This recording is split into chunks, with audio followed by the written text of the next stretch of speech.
Welcome to the Money Mentors Podcast. Good morning, and thank you for joining us here on Money Mentors. I'm Laurel Stewart, joined by Gerald Green. We're happy to have you. I don't know about you, but everything has definitely shifted to fall and chilly and all of that rain. I mean, this past week, we had hail and then a rainbow like an hour later. So I don't know what is going on, but typical Michigan fall crazy weather, right? Yep. Is it summer yet? I feel like the season's just kind of skipped. Like spring was so long with a lot of rain and like, is summer ever going to get here? And then summer was here and then like the next day it's fall. Bam. Right. So quick. Yep. Like, wait, no, come back. And we're getting ready for trick-or-treating next weekend. So we got a lot of fun things coming up with the holidays. Yay. But the weather right now kind of reminds me of what the market's doing lately. One day we're up, one day we're down. You just don't know right now. Seems like things have gotten quite a bit more volatile. And actually, we're going to start with that here this weekend on Money Mentors. There is, of course, the political drama with the shutdown in Washington, but also new tariffs coming soon, perhaps with China. And market strategist and historian Sam Stovall with CFRA Research. He tells Fox Business his take on what's happening with that. I think that the China situation is probably more important for investors. I like to say that bull markets don't die of old age, they die of fright. And what they're most afraid of is recession. And we earlier in the year had the worry about recession because of the U.S.-China trade dispute. And with the resurrection of that, I think that's a bigger issue. So I have to ask you two, what do you make of the latest headlines here? And what are you most concerned about as you hear things when it comes to what you're doing for your clients? Yeah, it's interesting living in a 24-hour news cycle nowadays. I'm like, I wonder how my parents did it when the news came on at 6 o'clock at night, and that's how you found everything out That was for the it, day. 30 minutes, So much right? better. Let's go back to that. But, the way I see it, and Sam is correct, is it dies of fear. If we think about the people who are just retired or very nearing retirement, 17, 18 years ago was the great financial crisis, and they lived through that. So they were in their mid 40s at that time. Maybe kids were just about to graduate high school, going to college. There's some PTSD there. They looked at it and say, oh, it's okay. I've got a job or I switched jobs. We managed through it. My 401k is better than ever, but they remember it. Yeah. They remember it. And there's a little bit of, for lack of a better word, PTSD around that. And they're like, if that happens again, where the market takes 2 years to hit bottom, can I still retire? And that's what's creating that anxiety is we don't know, right? Could it happen? Sure. My crystal ball works as well as everyone else's. So what I try to walk my clients through is how are we setting things up to be adaptable, right? I love my sports analogies, so I like using those. I think it's a little bit relatable. But, every football team has, they call their play, right? You go up to the line, we're going to call this play, and we're ready for it. But then if you see something coming at you, if you see a blitz coming, or then you call an audible. Hey, we're going to change plays. Instead of doing this, now let's do this because we think we'll have a better success rate by adapting to what we're seeing. And that's exactly what we're doing. With my clients, I'm not predicting the market. I'm not saying, hey, this is what's going to happen. I'm not an economic analyst. What I'm doing is I'm putting my clients in the best diversified position with guaranteed assets, with different risk assets, having an income bucket, having a growth bucket. We can move and shake in any direction based off what the markets do, not trying to predict it, but we're keeping all of their dreams, their goals, and desires in focus while we're making these decisions. I think that's the thing, too, is all of these events or things out there, like they're not just news, right? The ripple effects of how it's impacting portfolios like Gerald's talking about, especially for those that we work with every day, those retirees relying on consistent income. So not only diversification, like Gerald's talking about, is super important, but that's why active portfolio management matters now more than ever, right? Staying adaptable, because that allows you to protect gains and find opportunity when there's volatility. We don't get scared of it. When we see red in the markets, we were talking about that a little bit ahead of time here, Jennifer and Gerald and I, it's kind of up and down and all around, and that doesn't scare us, right? We're going to make sure we have a long-term plan in place that already looks at what happens in a down market.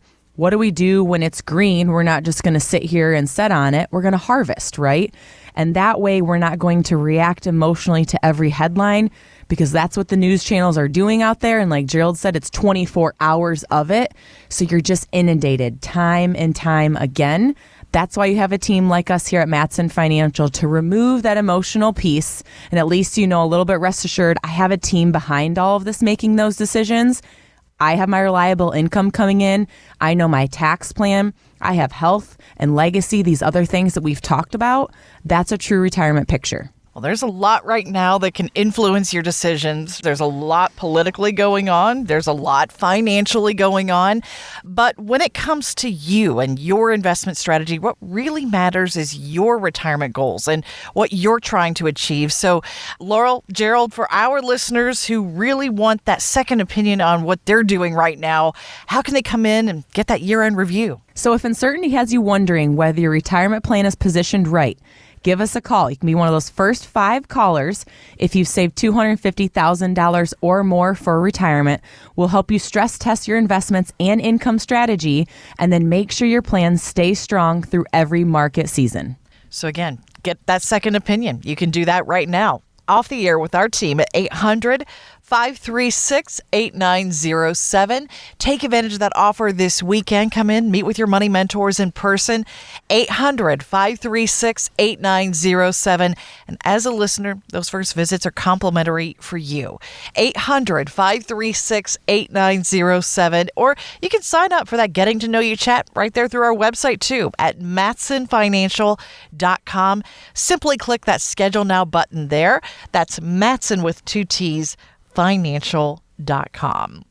I know it doesn't seem like they're doing much right now, but every time Congress changes our retirement rules, something gets a little bit more confusing. Case in point here, a change that was part of the Secure Act 2.0 that I just learned about in recent weeks, guys, that might impact quite a few of our listeners starting next year. USA Today points out that part of this law was delayed that requires Americans 50 and up who make at least $145,000 a year to make their catch-up contributions to a Roth 401k. So this was a new one on me. I forgot about this part of it. So Yeah. is this a bad thing, though? Well, the easy answer, Jennifer, is maybe. Maybe. Yeah, okay. Maybe Real not, specific. though, too. Like, it all comes down to who are you? Yeah. Like, what is your individual situation? So I'm going to start out with the bad first. Like, if you're a high earner like that and you're in a 401k plan and you're maxing out, you can contribute up to $31,000, I believe it's going to be for 2026. If you make over that amount, and about 9,000 of that is catch-up dollars. But if you're over that 145 and you're over 50 and your employer plan doesn't have a Roth option, you can't make those catch-up contributions. So that was the biggest bad I could find out of this. Because not every employer is offering Roth. Now, I've seen it become more common, which is great. And I do love Roth 401k because you're paying the tax now and we don't have to worry about it later. So Roth, it's hard for me to find a reason to say Roth is bad. Again, it depends on your taxability and stuff like that, but that's the bad side of it. The good side of it is the exact reason why Roths are around. Let's pay the tax now, right? Now in retirement, we don't care about required minimum distributions. We don't care about what the tax bracket is because any distributions from there are tax-free. So there's a lot of good with Roth. So good or bad, as with everything in Washington, has yet to be determined. But, there's good and bad nuances. We just have to figure it out for your specific situation and make sure we plan accordingly for it. Yeah, and I mean, Roth, right? Gerald was saying it. We do really like Roths because it offers flexibility. No, there's no upfront deduction, right? But you get that tax-free growth later. That's future tax protection. And we're talking about that time and time again because with the Trump administration, we have extensions on these tax brackets, these lower tax brackets, right? And so that gives you more time that if you didn't have a tax strategy in place, now is like the final ringing of the bell and the wake-up call to say, hey, you got a little bit more time here. Make sure you're looking at this every single year because it's not a one-and-done thing with a tax strategy. It's an annual piece that you need to look at as your income changes, as your life changes, as healthcare and things like that change too because it all affects each other. So for high earners, this shift really emphasizes emphasizes the need for that proactive tax strategy, not just a saving strategy. And so here at Matson Financial, our fiduciary advisor team, we help clients evaluate where to save. Is that Roth versus pre-tax, and how to blend the two for tax diversification based on your scenario. So that's something our experts here can help you with. And this is why the team at Matson Financial Services, they do revisit this year after year with their clients, because often Washington does make significant changes when it comes to the tax rules for retirement savers. Sometimes, though, they are in your favor. And again, you can take advantage of these extended tax cuts right now. We've been talking about this tax sale of sorts for retirement savers. So why not do something about it this tax year? Take advantage of one of those final appointment times that we have on the calendar for our Money Mentors listeners at Matson Financial Services.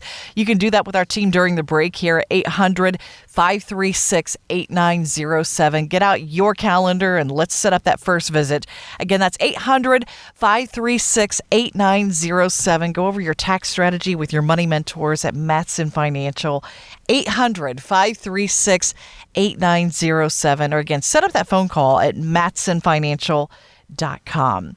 But up next, the biggest fears about retirement, and do they differ between men and women? We'll ask Gerald and Laurel about that next as Money Mentors continues right here on Wood Radio.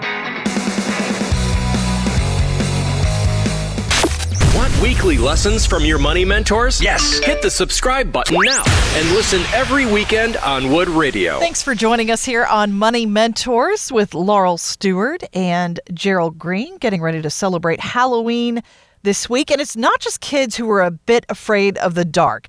A new survey finds about 30% of all Americans still say they are, and a quarter of us still sleep with a nightlight. In fact, the survey says men are more likely than women to fear the dark. I don't find that true. I need a survey to tell me what. I'd like to see who did that survey, but I'm not sure. No. Yes. But I will say, I don't like sleeping with a nightlight because I feel like it disrupts my sleep. Like, I want pitch black. That's what Julie says too. But I have the TV on all the time because I just fall asleep watching TV. So then she wakes up in the middle of the night and shuts the TV off. After. How annoying! So we've put a sleep timer on it now. So. Yeah, but I mean, taking our dog out at night, I would say I'm not scared of what's there. I'm scared of the fact of I can't see what's possibly there, right? Yes. So, AKA, I'm scared of the dark as well. I'm a part of the 30%. Get you some night vision goggles when you walk the dog at 2 a.m. That would be much better. Yeah, we just need those on our eyes at night, I think. Yes. But while we're talking about our biggest fears this weekend... That's a real life scream from Gerald there in the dark, right. I feel like. That was not my client, folks. I just wanted that out there. I thought that was you in the dark, Gerald. I thought you weren't admitting That's you're where that afraid of the study came dark. from. Yeah. But who tends to be more afraid of retirement? Is it men or women? And I want to know from you, do their fears differ based on your conversations with couples and families that you've sat down and talked with over the years?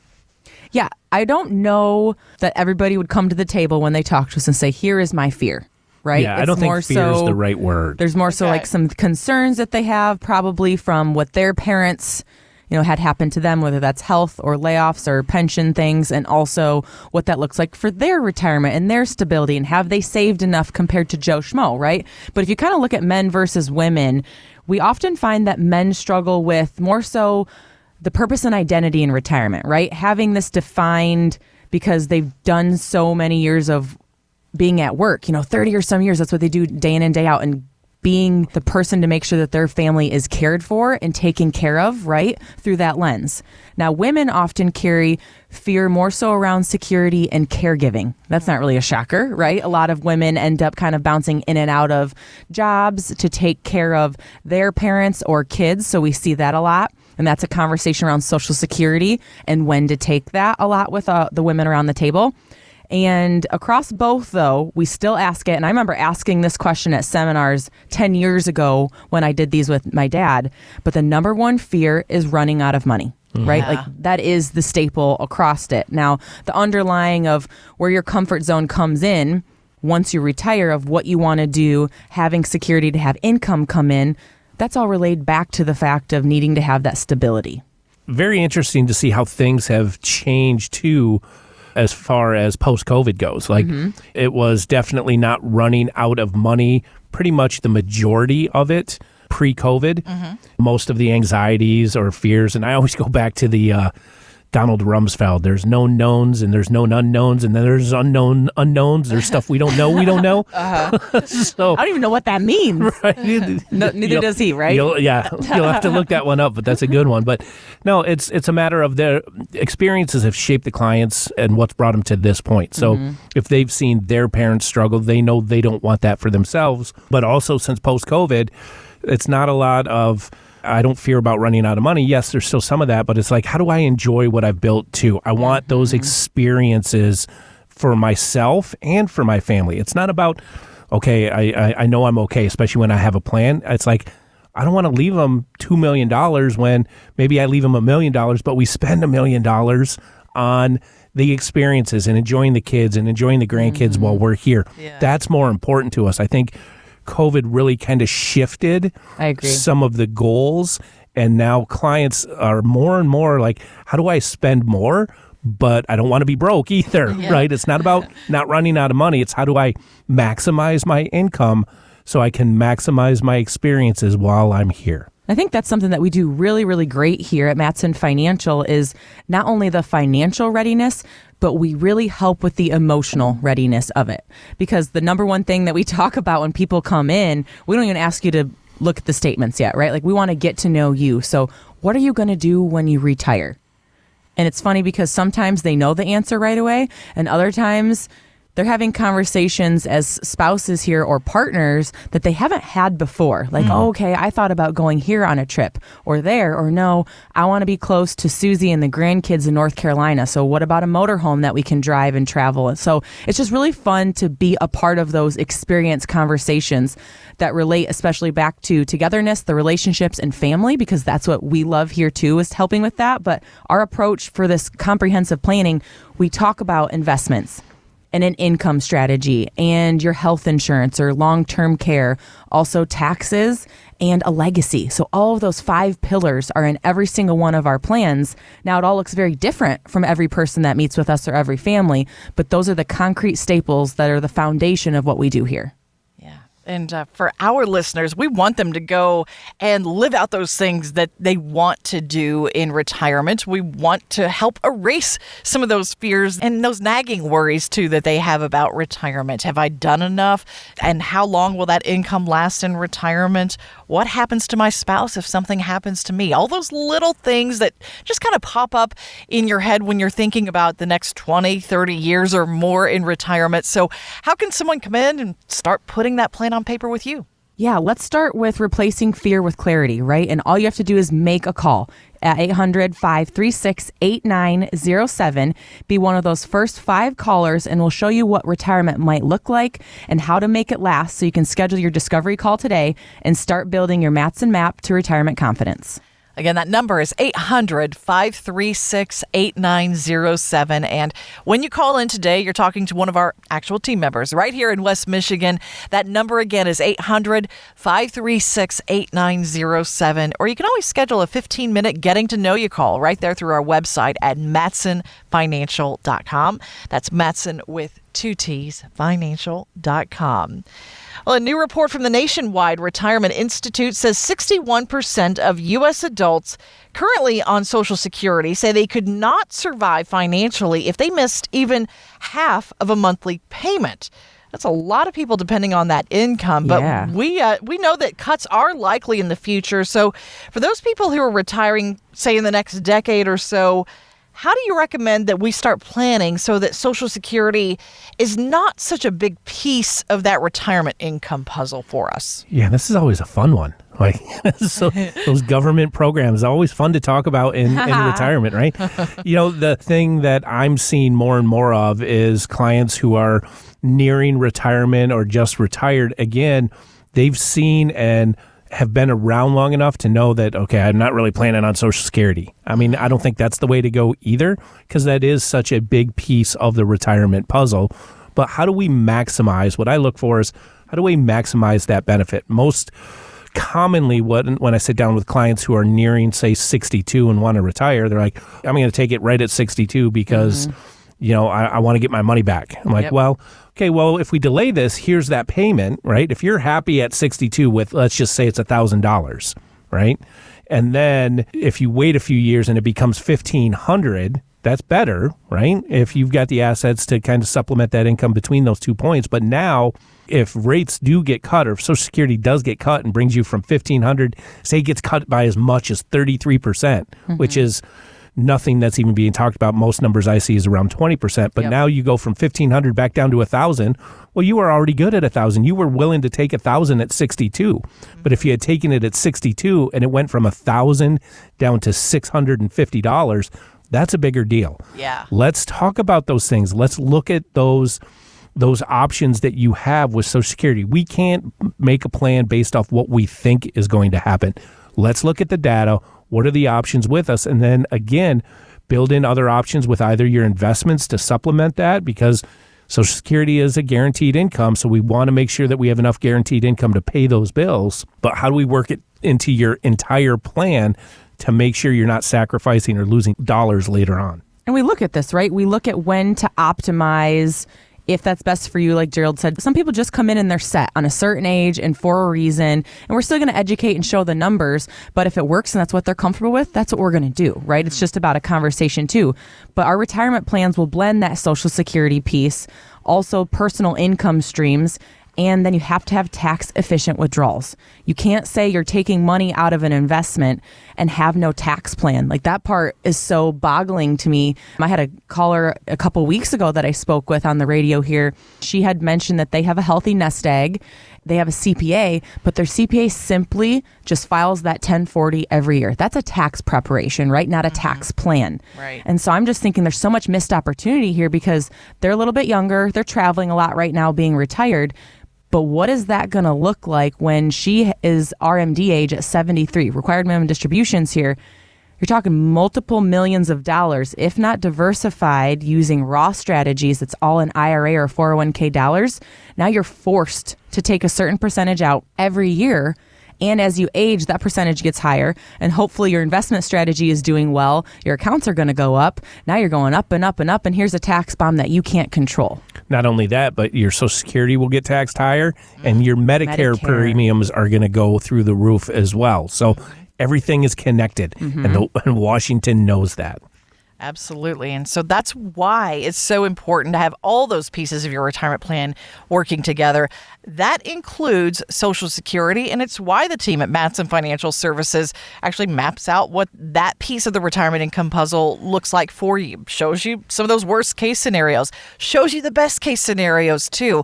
And it's all part of those first visits at Matson Financial. So take advantage of that special offer with us this weekend. Come in, run through those numbers, look at the scenarios, and make that informed decision about what works best for you and your spouse too, if that's part of the decision. Again, that number to take advantage of it is 800-536-8907. You can talk to one of our great team members off the air at any point during today's show.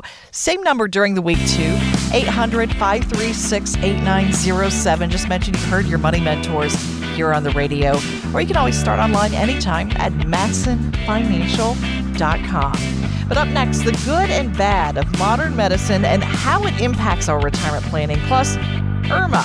It's a thing, not a who, and what impact it has on your retirement. We'll talk more about that next, too, after the news, right here on Wood Radio. You're listening to the Money Mentors Podcast. The new research shows baby boomers may live longer than previous generations, but they're also likely to suffer from worse health, things like diabetes, high cholesterol, and heart problems.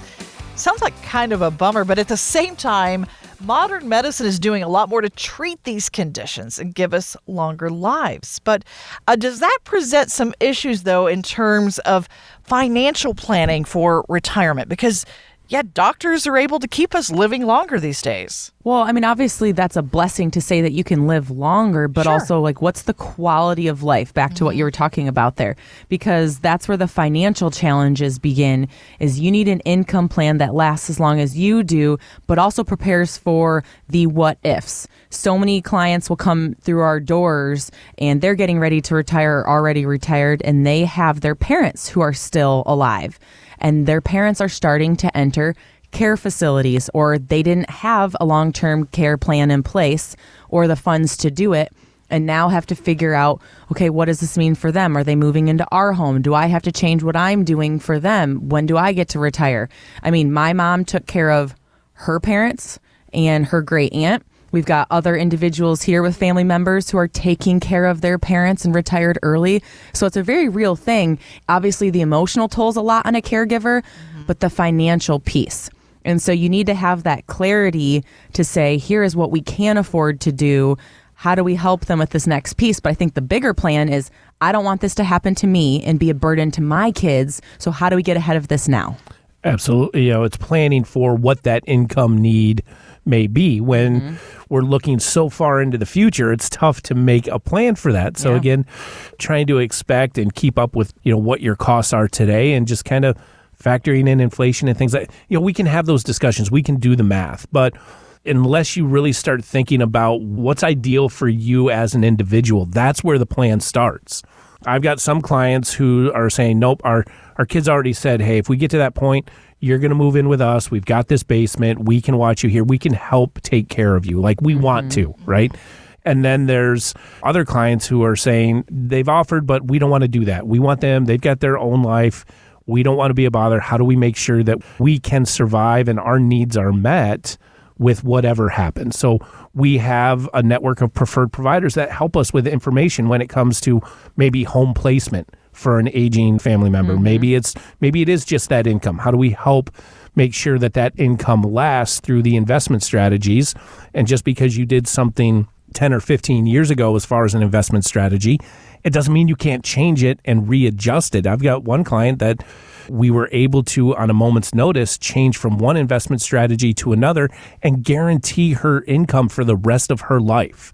That covered that cost of that facility that she was going to. So there's all different things on the table, and you don't know until we have that conversation. And new things are coming out all the time. Insurance companies are good at, trying to innovate how they provide for clients, and they want to keep costs down for themselves and keep costs down for the clients. So that industry is constantly changing. So first and foremost, let's just talk about it. What's ideal, and then let's work from there.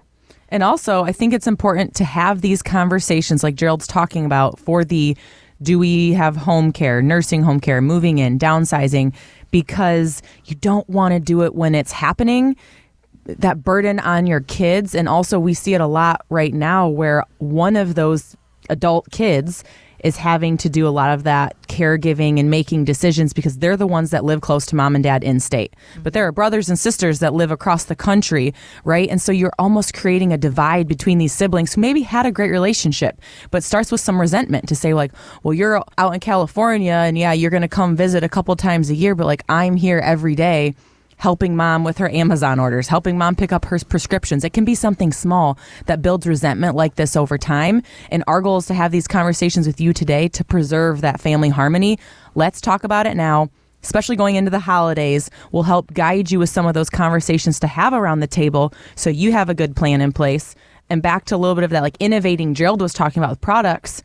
I mean, there are ways that we talk about flexible, again, right? That if you have a long-term care policy, we don't want it to be one of these typical ones we've seen in the past that get more expensive year over year, and then you can't afford it anymore. Right. Yeah. So rather, it's like a hybrid. How do we make sure that it can take care of your care if needed, but if you don't need it, wouldn't that be amazing? That then there's a life insurance piece that can go on.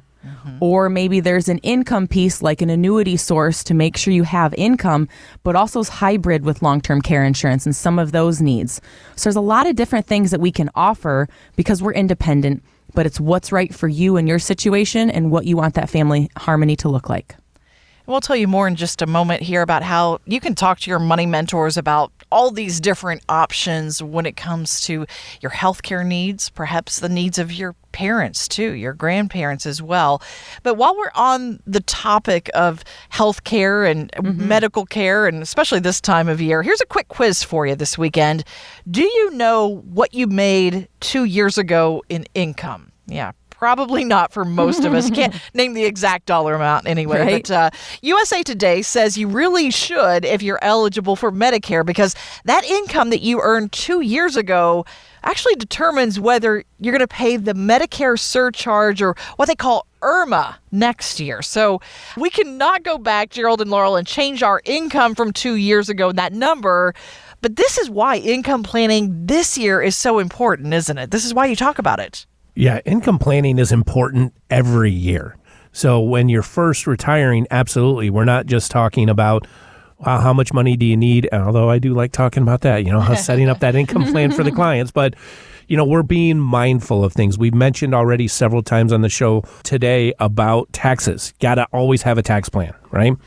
We got to have a Social Security plan. Got to have that healthcare plan. When it comes to the income piece, what does that income plan look like? Because if you go too much, too far, too fast, what's going to happen is your income drives your Medicare premiums up. So what we'll see is a standard rate of, say, $195 a month coming off of your Social Security. If your income goes above a specific limit, now that next tier up is like $250. So that's like a $65 a month increase just because you had a little bit of income over that line. Now, it's not prorated like the tax brackets are. Okay. If you go $1 over, you're paying that full premium. Like Wow. it will hurt that much more. So we have to have a plan and make sure that if that's the income you choose, great. But now, not only are we planning for that income, we have to plan for higher expenses. But we have to look at everything. It's not just, oh, yeah, great, my income's great. And if we're not talking about what healthcare costs are, we're just kind of setting you up to pay more when we can probably take from different buckets to keep that income down and keep you from having to pay extra for your Medicare premiums. And that's why it's so important, right? Is let's say you have a supplement that you're receiving for health insurance, and we know your income needs to stay under a certain level. Well, we have these conversations with Medicare Matt here in our office because he's our health solutions agent who handles these conversations with our clients. This is an added service that we have just to have access. We brought this in-house. He has these conversations with our advisors, and our advisors are having them back, because if Susie calls in and she needs money unexpectedly because, new roof, right? There was some damage done, etc. Let's say she needed $40,000. A, where's that going to push her into a tax bracket? B, does that affect her supplement that she's receiving over here? So how can we then look at the diversified approach with the buckets like Gerald's talking about? We're not going to say, no, Susie, you can't have money, right? We're going to say, okay, you've got IRA dollars, you've got, non-qualified dollars, and you've got Roth dollars. Well, here's the power of having a tax strategy, because now we can give Susie, as an example, $40,000 from her Roth. Doesn't count towards income whatsoever. She gets what she needs done, doesn't go into higher tax bracket, doesn't disrupt her Medicare or her supplemental that she's receiving. It's just really a big snowball effect. And you need to make sure all of these people that you're working with, these experts in the health insurance and tax and, investments and income, are working together. And that's what we've built here at Mattson Financials. We have all of these key players in-house as resources for you, because we're all talking under one roof. And that's so, so important. It's so different from what a lot of our listeners have experienced over the years. Maybe a lot have worked with a financial advisor, but they've been solely focused on investments and maybe accumulating that nest egg. But now that people are at retirement, perhaps at Medicare age, a lot of these different decisions are coming into play. So for someone out there listening today who, hasn't heard about things like IRMA, they're going through some of these decisions for the very first time, how can they come in and get some of their questions answered? Yeah, and it's more important than ever right now, because before you lock in next year's Medicare rates, right? This is why we should make sure your income plan is aligned. So you can be one of those first 5 callers to contact us at 800-536-8907. We'll have that first meeting complimentary and show you how to manage IRMA with a smarter income strategy. So do that with our team off the air during the break here. You can pick up the phone now at 800-536-8907. 800-536-8907, or whenever you get to wherever you're going this weekend. If you're busy running errands right now, just remember our website. You can always click the Schedule Now button there and pick a time on our calendar at MatsonFinancial.com. That's Mattson with 2Ts Financial.com. But up next, why there are still some questions about the Social Social Security raise for next year? We'll discuss that next as Money Mentors continues right here on Wood Radio.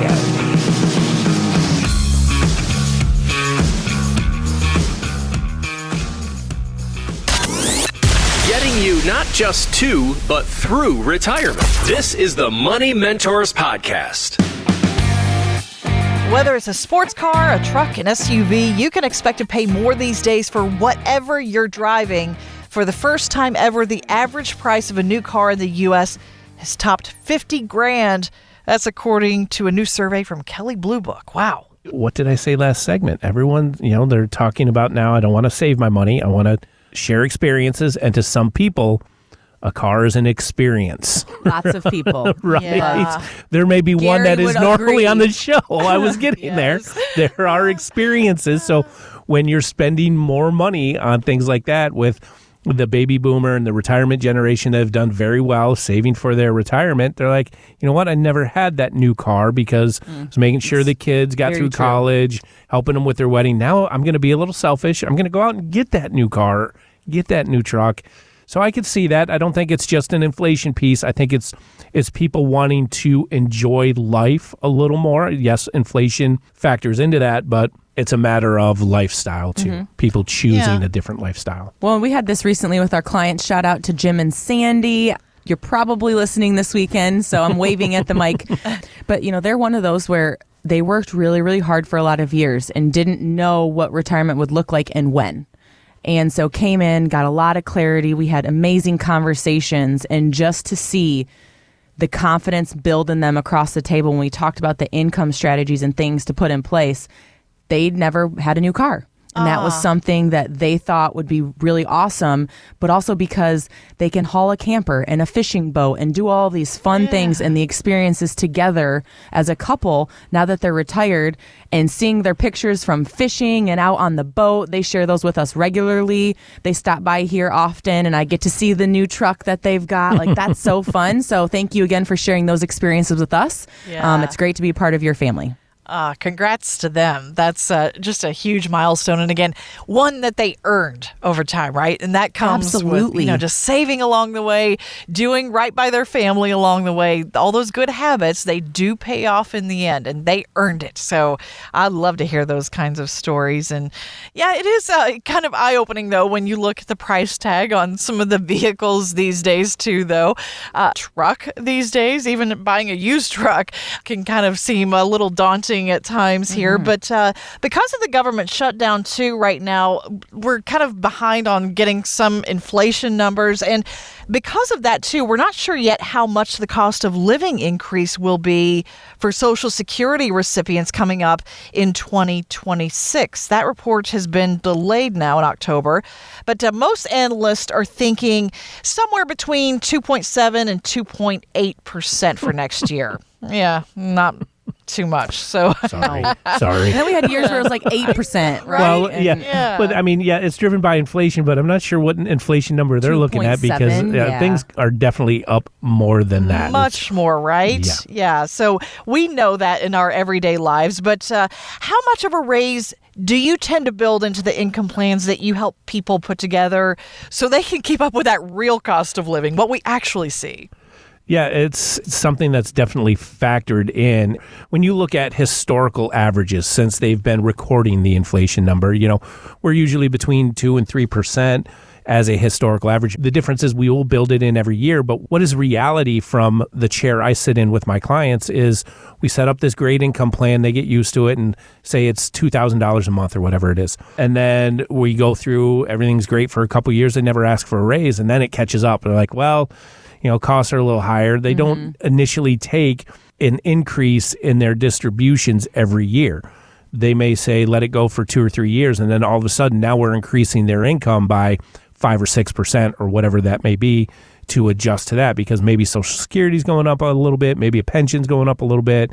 It's just the investment dollars hasn't. But the good thing about that, if they haven't adjusted that lifestyle has been affordable on that income, well, that's more money that stayed in the accounts and has grown. So now we can easily increase their income, and it doesn't change that withdrawal percentage, which is a key component of all the plans. The most common number out there you hear is, hey, you should withdraw 4%. Well, that's because most advisors don't do things the way we do. They're not looking at everything that we do. They're not diversifying the way that we do here. And having guaranteed assets, having diversified assets within risk really gives us the opportunity that our clients generally have a higher withdrawal rate. And it's sustainable because of the active management that we have, Yes. because of the active planning, the level of relationship and service that we're building with our clients really allows us to adapt and build that plan that's right for them that can accommodate all of this. And I think that's the difference too, is when you start meeting with us here at Matson Financial, we start the conversation around income about what are you currently earning, right? What is the lifestyle that you're used to having? We know once you retire and walk out the door, yes, things are going to change a little bit because maybe you're not driving by a certain place where you stop to get gas in your coffee in the morning. But those dollars are going to shift to doing something else. And so what we don't want to do is create a plan that you go into just to get by, right? You've worked so hard for all of these years. It's not about just getting by and taking a pay cut to head into retirement. It's about you've worked really hard for these dollars. We need to make sure they're invested to work as hard as you did for them, but also make sure you have a stable income plan that you don't have to worry about when cost of living rises or markets are volatile, that you have to panic and we have to do something totally different, right? That's not what we do. And that's reality. Cost of living is going to continue to go up. Taxes are going to go up at some point. We've got so much debt and things that's going to be due to us, but also market volatility. That's here to stay. We've talked about that for years. So what can we control? How we invest the income, how do we position the assets with taxes, and making sure, like Gerald said, we're managing our relationship really well too to educate you along the way so you have confidence and clarity for all things retirement. We're going to tell you more in just moments here about how you can sit down and again, map out your retirement income plan, build in those real cost of living adjustments for yourself over time in retirement. And, here's the thing about building out that plan too. Different people have different goals for what they want to accomplish. And we often hear from people who want to leave something to their kids and grandkids when they're gone. But here's an interesting take on that too from CPA Jeffrey Levine. He tells The Street, when thinking about leaving behind part of your nest egg, maybe think about what you actually need for your retirement first. And as far as helping your children out, if you get to retirement and you've got more than enough money there, great. You can always help your children. But as they say, there are no loans for retirement, but there are for education. So it's really important when we're thinking about what's the best thing you can do for your children. It sounds a little rough when you say it, but don't be a burden to them. Right? Take care of your own retirement. Make sure that you've done the things that you need to do so that they can focus on what they can do. Sounds like sound advice here, but where do most people that you work with fall on this issue? Are they hyper-focused on leaving something behind, or do they understand, hey, I need to take care of my own retirement first? Yeah, this is a common conversation. I have with clients. Some clients are very goal-orientated where they're in their prime working years and they're like, we are not letting our kids take out loans. Like, we will scrimp and save and cut, and like, we're not going to touch our retirement accounts, but we're going to figure out how to help them pay for their college without loans. And that's a huge goal for them. So great. That's a different plan than someone else who says, well, maybe we want to help out. Can we help out? What's the best way to help out? Yeah. And that's that specific conversation that I've had numerous times. It's like, there are loans there, right? We got to make sure that you're taken care of first, right? Because your other goal, like Jeff Levine said here, is you got to take care of yourself first. You don't want to end up in a home. You don't want to be a burden. So let's make sure that you're okay first. You can always help them pay off loans later. Once we know we're further down the road in retirement, you can help them pay those off, work it into your income however you'd like. But like I commonly say with my clients is once you give someone money, it's very tough to get it back. Yes. Right. Yeah, 100%. Whether it's a gift, whether it's paying off your house early and something else happens. So maybe you need... So let's put your plan in the best position possible that you can adapt to everything, because it's, again, my experiences in helping clients is we'll come up with a great plan, we'll do something, we'll execute on it, and then lo and behold, here comes life, throws us a curveball. Now we have to adjust. Are we in a position to easily adjust? Or now are we having to increase your taxes because we're going to take care of it. We're going to make sure it's taken care of. But what ramifications does that have? And it really does start with that plan, because once you see the income plan and what you're receiving as a client time over time, and then we look at and fast forward and say, here's the end, right?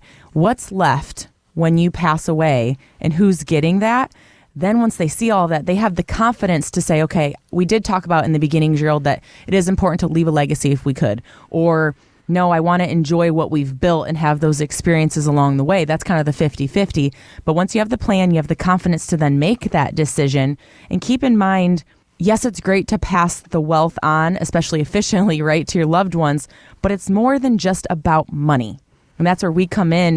We look with our enhanced planning process at the multi-generational transition, because yes, you pass wealth on, but it's a tool and you want to make sure that they're using it appropriately. And maybe you're set up really well. We had a client come in and she has, north of $1 million. She's going to be taken care of, has great steady income. And she's like, I don't think I need to make any changes because I have good income. But the problem is if she leaves this world today, what's that tax burden that goes on to her kids? She's not having it, but they now have it. And what's going on in their world when they receive the inheritance? Yeah. So there's a lot of layers to our plans that come into place. But we're a family firm. We get it with multi-generation. But also we've got plenty of families who we have 3 generations of clients here. And so we hope to continue to make that impact here to the community and help your family along. But we can help you plan for yourself first, then talk about legacy or those experiences and how to have an eye on the tax, man or woman, at all times. So for our listeners, how can they get started on that plan with us this weekend? Yes, you can be one of the first 5 callers at 800-536-8907. If you're getting ready to retire or already retired, let's have a conversation for you to come in, meet with us complimentary, so we can start building your Mattson map, right? We're going to create a plan that supports both your lifestyle today and your family tomorrow. Take advantage of that offer this weekend. If you have questions about this or anything that we've discussed on today's show, one of our team members will be standing by for a few minutes right now at 800-536-8907. Go ahead, get out your calendar, and let's make this a priority as we head toward year's end. Let's get your plan on paper at Mattson Financial Services, that Mattson map, 800-536-8907. Or you can reach out anytime online too. Schedule a 15-minute phone call there at mattsonfinancial.com. That's Mattson with 2 T's financial.com. And of course, be sure to join us here again next weekend for more lessons right here with your Money Mentors. And at Mattson Financial, we're here to help you get to and thrive through retirement with confidence. Thanks for joining, everyone. And remember, if you're going to East Lansing, go blue. Green. Gotcha. Want weekly lessons from your money mentors? Yes. Hit the subscribe button now and listen every weekend on Wood Radio. The opinions expressed in this program are for general informational purposes only and are not intended to provide specific advice or recommendations for any individual or on any specific security. To determine which investments may be appropriate for you, consult your financial advisor prior to investing. Any past performance discussed during this program is no guarantee of future results. Fee-based financial planning and investment services are offered by Mattson Financial Services, LLC, an SEC-registered investment advisor. Insurance products and services offered through Lakeview Financial Group, LLC, Mattson Financial Services, LLC, and Lakeview Financial Group are affiliated. To find out if Mattson Financial Services is licensed in your state, please call 800-536-8907.